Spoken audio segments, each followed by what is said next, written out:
Welcome to CryptoBanter.com. I'm Crypto Man Ron, coming to you live every day at 10 a.m. EST. Yeah, we chose 10 a.m. EST because we want to bring our crypto wisdom to the whole crypto world.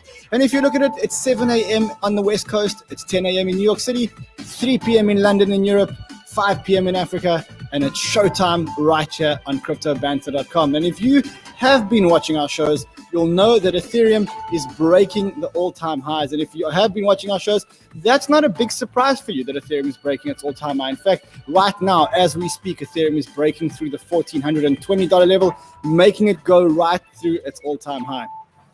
And it's no surprise to us because, we have been talking about the network effect that Ethereum has, and we have been surprised by the fact that it hasn't hit an all-time high much sooner than it did today.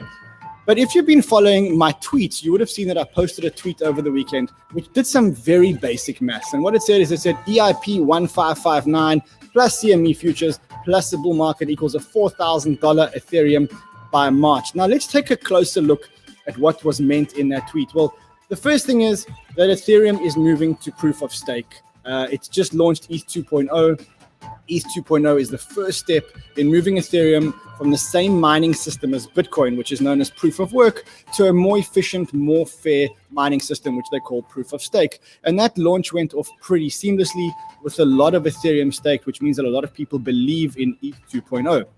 The next thing that's happening that is driving the Ethereum price is the launch of the CME futures, or the Chicago Mercantile Exchange futures, and that's scheduled for some time in February. Now, that's going to bring a lot of institutional money into Ethereum, and it's going to lead to a futures or future speculators being able to buy Ethereum in the futures market, which means that new money is going to come in, and this time it's institutional money. And the last thing that I said was there's a protocol upgrade to the Ethereum network called EIP 1559, and it's a very technical upgrade. All you really need to know is that every time you pay gas fees on Ethereum, some of those fees which are paid in Ethereum are going to be burnt. And when they are burnt, what that means is that the supply of ETH is gradually going to decrease. And so that means that Ethereum is actually going to become deflationary. It's going to decrease in the number of tokens on the network. And of course, deflationary or less tokens on the network with increased usage of the network only means good things for Ethereum holders. And so it's no surprise that Ethereum is heading for all-time highs. But even with the all-time highs, if we take a look at Ethereum, it's still slow. The gas fees are prohibitively high. If you've tried to use Ethereum, you know that sometimes you can pay 50, 60, 70 bucks for a very simple transaction. And so even though we generally say that protocols that have the network effect can't really be beaten unless there's a technological failure or there's a government that's getting involved, here what Ethereum has done is it's opened room for a new smart contract, decentralized smart contract player to come and work alongside it. And today what we're going to do is we're going to take a look at two players that may fill this gap. Today, we're going to be taking a look at Polkadot, and we're going to be taking a look at Cardano. We're going to be talking about the fundamentals today. We're going to be seeing how these two compare fundamentally and seeing where you should put your money. So if you are holding Polkadot and you are holding Cardano, hit the like button, hit the subscribe button, because you may be surprised by what's coming out of here next. Hit the like button. Let's share this content across YouTube. Our channel is growing. We've got over 52,000 subscribers now, and our views are doubling every single day. So hit the like button, hit the subscribe button. Let's spread our content and let's get this show on the road. I'm Crypto Man Ron, and I'm going to be back straight after the break.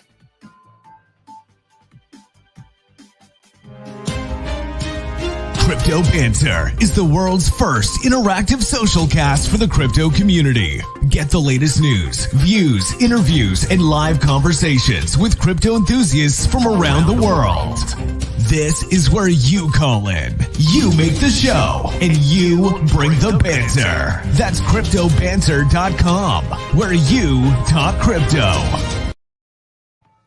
Yeah, CryptoBanter.com, and this is the place where you talk crypto. But on today's show, we're not going to be taking any calls because today we're very focused. And straight after the show, we're going to be interviewing Francis Suarez, the mayor of Miami, talking to him about how he has embraced blockchain. So let's get this show on the road and let's talk about the history of Ethereum and why there may be two new players which are coming to play in Ethereum's pond. So let's start off with a little bit of background on what Ethereum is. Ethereum was the first smart contract platform that was decentralized. It was launched in 2017, and it was slow and it couldn't handle the transactions, but it was really the first player in the decentralized space. And at the time, decentralization, and even today, decentralization is a big thing. And it was led by Vitalik. And Vitalik combined the brain power with this magic leadership, which got people to start following him on the Ethereum network. And any developer that wanted to build a decentralized platform went to Ethereum. And what you saw an influx of the best brains in blockchain, all looking for a decentralized solution and building on Ethereum. And as these people crowded, and this is a picture of DevCon in Tokyo, which we went to in Japan, in Kobe in Japan. And you can see the brain power of the people there. As the brain power of people started to develop on Ethereum, the venture capitalists started to fund these people because they wanted a piece of the pie. And when that happened, more developers got into Ethereum because there was more investment for projects building on Ethereum. And so we started the network effect. And generally we say when something has a network effect, it probably can't fail. But the reality is that even though Ethereum is now looking at all-time highs, and today it broke through the all-time high, in fact, it's breaking through the all-time high right now, the slowness of the network, the speed of the network, the inability of the network to process many transactions, coupled with the fact that we now have very high gas fees, and the fact that they're launching ETH 2.0, and it's probably going to take a year or two before we get any real traction there. Ethereum has now opened the gates for a new competitor or someone else to work around it. When we look at the market today, we ask ourselves, who could be this new competitor? And there are two real players out there that may stand a chance in the decentralized smart contract play. Of course, the first one is Cardano, and the next one is Polkadot. There are one or two others in the market, and that's things like Elrond and Algorand, but they don't have as much momentum and as big a community as these two. So today, we're going to limit the discussion to Cardano versus Polkadot. And what we're going to do is we're going to look at the fundamentals of these protocols to decide which one may be a better investment. So in full disclosure, I hold both. And today I'm going to try and guide you through how I analyze these things. I'm going to give you a fundamental framework as to how to analyze blockchains and blockchain projects. And whereas we are going to talk about Cardano and Polkadot today, you can apply this framework to any time you're evaluating a blockchain project. So let's get straight into it. And again, if you are watching this on YouTube, hit the like button, the subscribe button, so we can get more people watching this content, specifically shilling our Cardano and our Polkadot bags. So let's start off. When we look at a blockchain project, the first thing that we look at is we look at the size of the potential market. So let's look at the size of the potential market. And the market here is huge. Currently, the market is dominated by Ethereum. And here we're talking about the market that wants to build smart contracts on fully decentralized solutions. Yeah, there are many other solutions that are not fully decentralized, things like EOS and Tron. But here we're looking at a market that wants to build on a fully decentralized protocol. And we know that there's a huge market because blockchain applications are growing and developers and VCs are looking for something to build on. They can't continue to build on Ethereum because the gas fees are prohibitive and Ethereum can't handle the volume. So there is a gap in the market for a new player to come along. And I don't think that Algorand or Elrond are going to fill this gap because they don't have enough traction.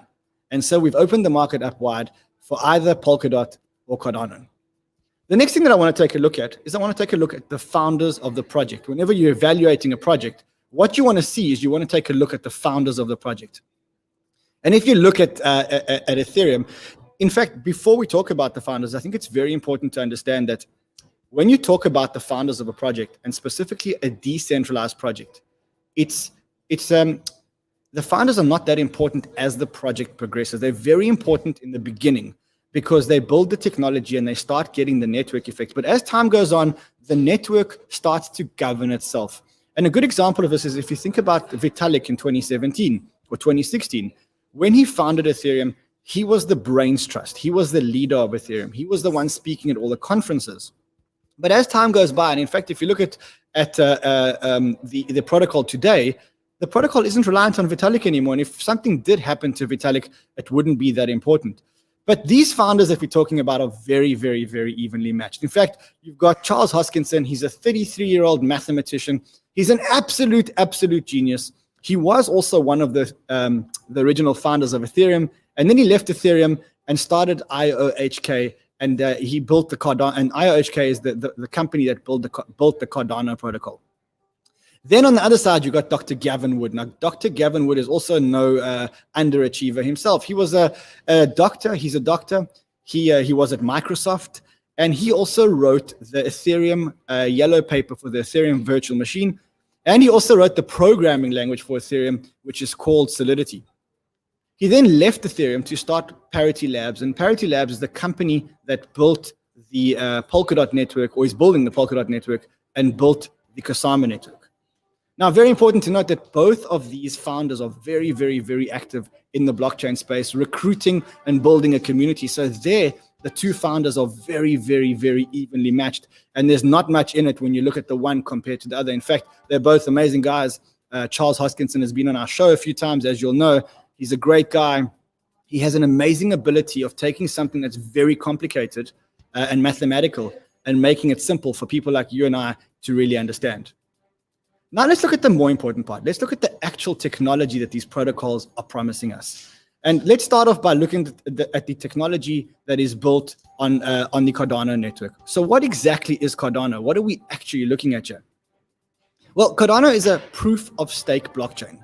And after the last upgrade, which was called Shelly, Cardano is a very decentralized proof of stake blockchain. In fact, Charles Hoskinson went live at a conference and said that he wants to make Cardano more than 50 to 100 times more decentralized than Bitcoin. Have a listen to this.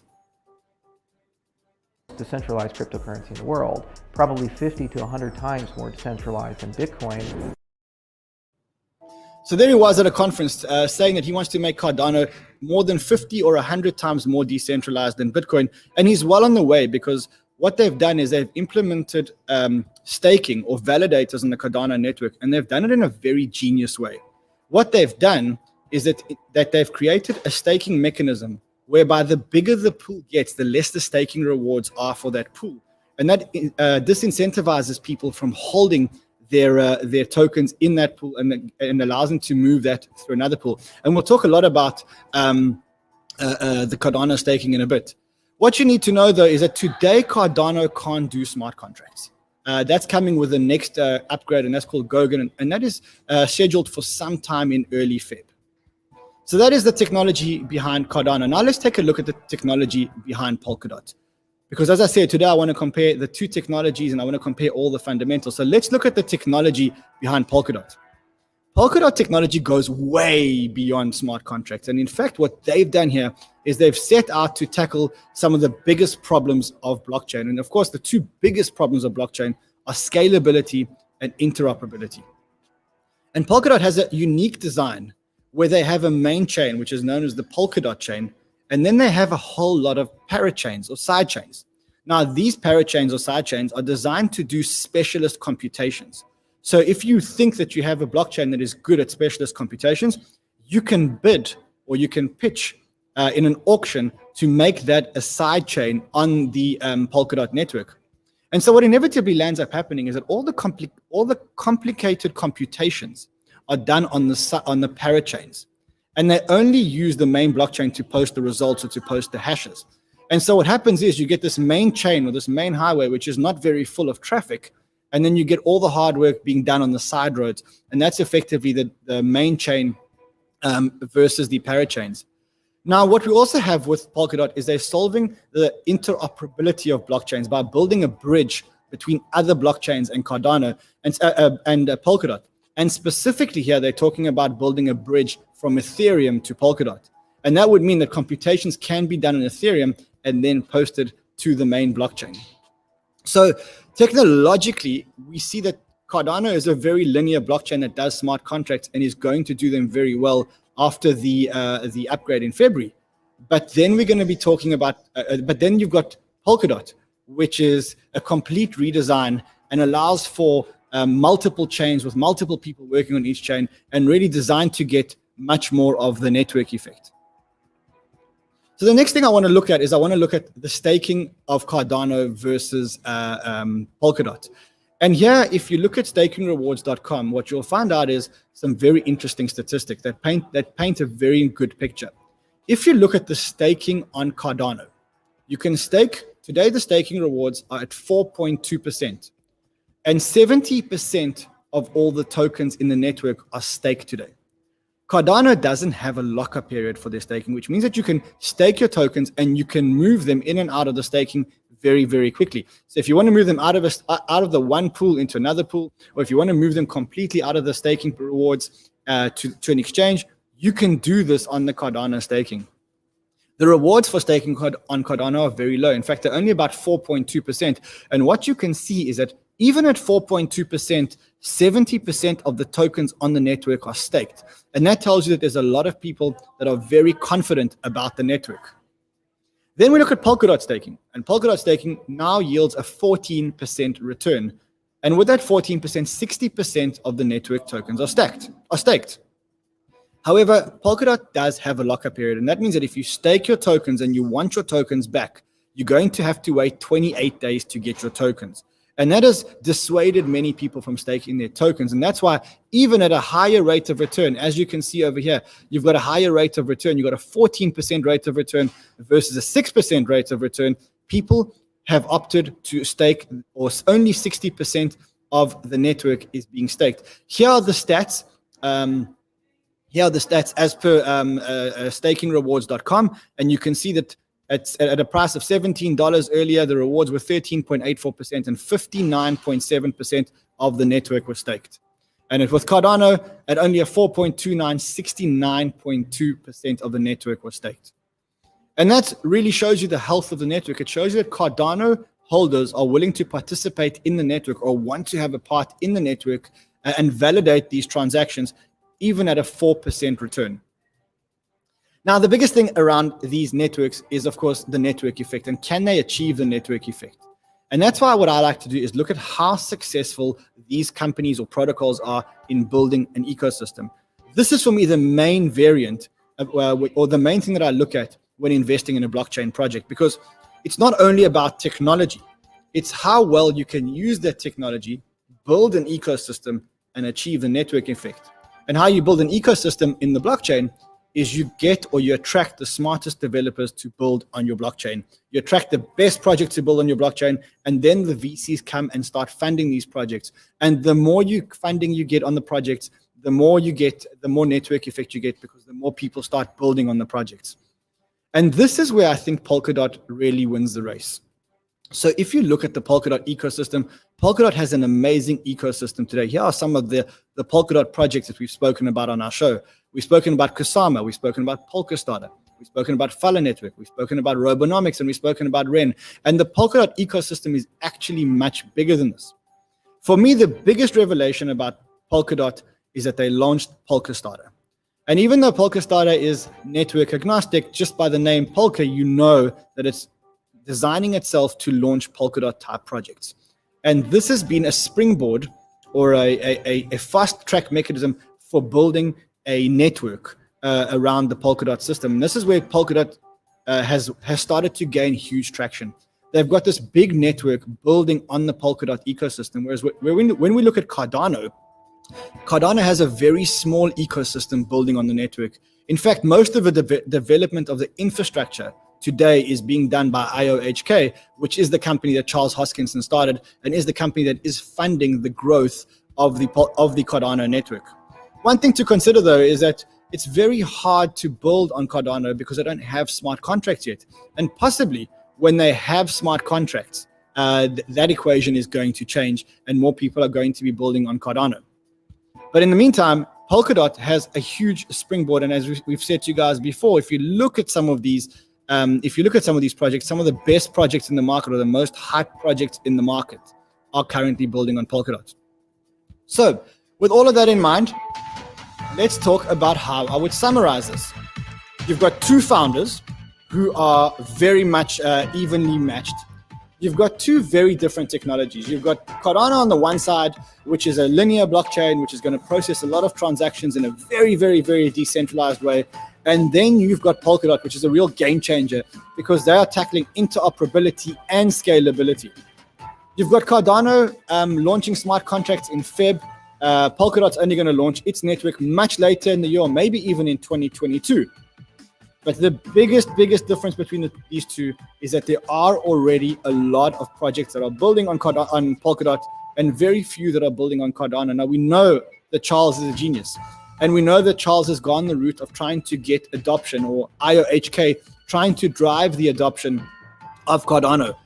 But is this going to be enough to compete with the vicious and fast-growing system or a network that Polkadot already has? And that's, I guess, the big question, because with blockchain, the more projects that build on a network, the more the network effect. And the more the network effect happens, the better the blockchain. So in conclusion, I'm going to say it's probably too soon to say. And therefore, I've got money on both of these networks. I want to see what happens with Cardano and who starts building on Cardano once the smart contracts have started to be built in them. And then I want to see how Polkadot launches its mainnet and whether these parachains or side chains have any implications. Are there going to be tax implications? Are there going to be securities laws implications? No one yet knows all of that. So my money's on both of them. And I hope that this video has helped you guys to make your decision as to where you want to put your money.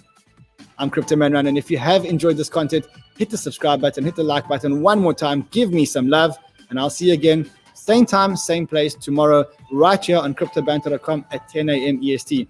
And if you are watching this and you want to catch the mayor of Miami live on CryptoBanter.com, just join us at 1:30. We're going to be talking live to Francis Suarez, the mayor of Miami, and he is bringing blockchain all the way to Miami. So I'll see you again tomorrow, and if you're trading, trade well, my friends. Crypto Banter is a social podcast for entertainment purposes only. All opinions expressed by the hosts, guests, and callers should not be construed as financial advice. Views expressed by guests and hosts do not reflect the views of the station. Listeners are encouraged to do their own research. Guys, I almost forgot the most important part here. And the most important part here is let's look at the token performance of these networks. And so to look at the token performance of the networks, wow, I can't believe it. I almost forgot that. I've got the big master himself, Master Cheds. Master Cheds, tell us, of the two tokens that we've spoken about today, right now, as you look at the charts, where would you put your money? On Cardano or on Polkadot? Hey, thanks for having me, man. I was listening to that, and it was really incredible for a guy like me who just looks at the price action. I felt like you were talking a different language, but I learned a lot, and I was reading the comments. Something that's interesting, and of course we'll dive into the technicals. We don't just have one car brand. You have Toyota, you have Honda, so there's room for some of that going forward. But I thought that was an excellent summary. I think there's not enough stuff like what you're doing in this space to kind of educate people on the fundamentals. So hit that like, hit that subscribe button. Amazing. So, Cheds, you have agreed to join us every Tuesday at the same time. You're going to be doing charts for us. We're going to start off with the chart today, and I want you to start off with the Cardano chart and then look at the Polkadot chart and tell us which one you would be buying. Yeah, let's do that. Let's go to share screen. I'll go ahead and pull up. We'll start with ADA Cardano, as you had requested. So ADA here in the daily chart looks really nice. I think you can start small and you can zoom out. And if you look in the daily chart, we can just see a nice steady uptrend, kind of building support. And the question in my mind is, are we kind of establishing this as kind of the new support level for the leg up? You can see how right at that, 35, 36 cent level, price was initially stopped there. The question is, on this breakout here, are we going to kind of turn it into support and make a new leg? So that's kind of the question. If we go to the weekly chart on ADA Cardano, we're right at that kind of big level from back in May of 2018, right around 38 cents. When you first had on Banter a little while ago, I think we were hanging around 26 cents, and I was talking about a target of 38. So we're right there. We're right at that 38 cent mark. The only thing I would say is we're at this is a key level. So it wouldn't be crazy to maybe do some type of a cup and handle here, which some of you maybe have talked about, or we do your cup. And then maybe we're going to put in some kind of a handle here, because you have to understand you're going to have some profit taking, and there's going to be a bull bear battle. Maybe we do that. A bull bear battle here. It's a big level at 38. I don't think we're going to 18. I don't think we're going to 17. Maybe it's a smaller handle, 26 cents, but something to be aware of. So Chad, let's move on to Polkadot, because we've got about 2 minutes before the mayor of Miami comes on the show. And he is very limited on time. So that is ADA, and you're saying that there's a cup and handle there. I must say, I see the cup and handle could be formed. We don't have much data on DOT. We know that it's broken. I mean, it's had a massive run. What are you calling for this one?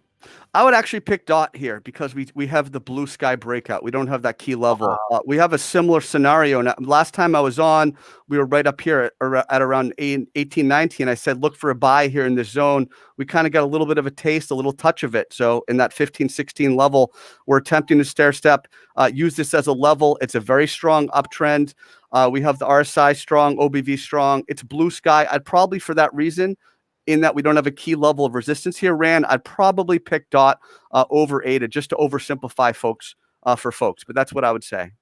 Amazing. So Ched's the master chartist is calling on he's looking to buy DOT over ADA. We think they're very evenly matched, and you should probably hold both of them in your portfolio right now because it's too soon to say who's going to win this race. Cheds, thank you so much. We'll see you again next Tuesday, same time, same place, my friend. See you, man. Good luck. Thank you. And I'll see you all tomorrow. Trade well, my friends.